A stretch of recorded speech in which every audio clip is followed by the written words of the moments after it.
Hey guys, it's Jenny with Becoming Homesteaders. Today I just wanted to give you a little background on myself.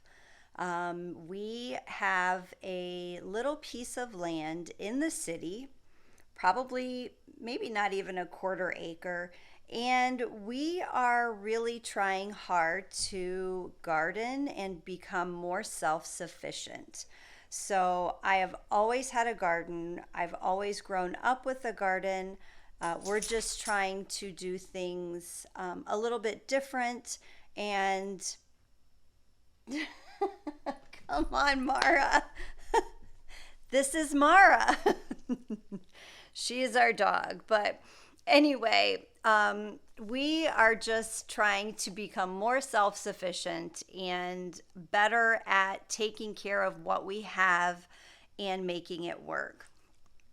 My family has always gardened, we've always preserved, we've always canned, starting with my grandparents. I remember going to West Virginia, which is where my family's from, and them having a big garden and always preserving, always canning. My mom and my grandmother were always in the kitchen cooking. My grandfather was always out in the garden. And that then was instilled into my parents. So my parents moved to Ohio at a very young age, and they have about an acre. So they've always had a big garden at their home. So I grew up gardening. We did potatoes and green beans and tomatoes and cucumbers and corn and all of the great summer vegetables.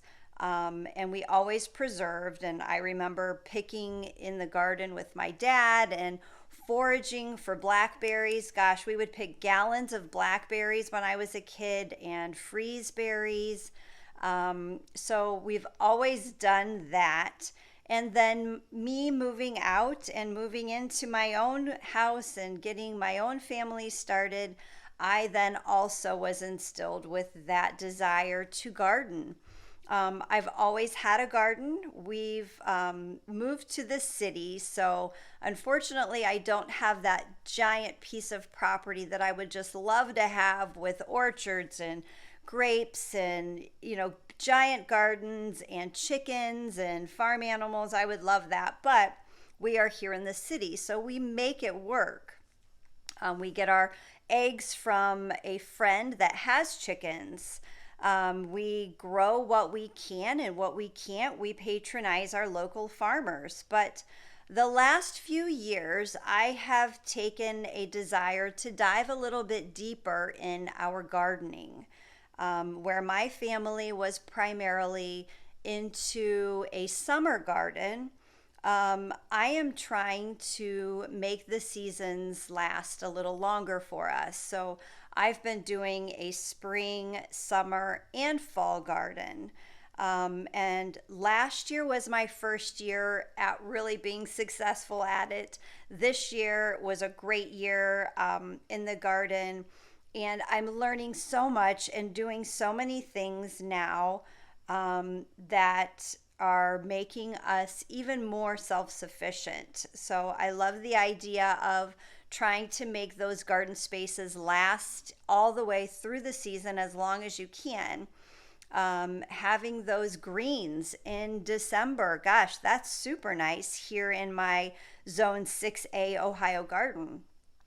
We've even had them as late as January when we've had those warmer winter seasons. And then early spring, they're right there ready to pop back up and start growing again. So I've learned a lot, and I just truly want to share what I have learned and just encourage. And really, I have learned so much from our fellow gardeners here on YouTube. And that's really my goal. I just want to encourage you to get out there no matter where you live. You might live in the country and have a lot of space that you're going to be able to do this with. Or you might live in the city and just have a super small lot, even smaller than mine.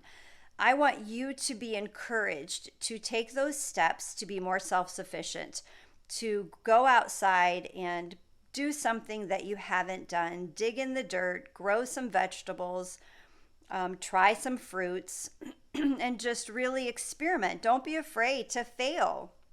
We have failed for sure here.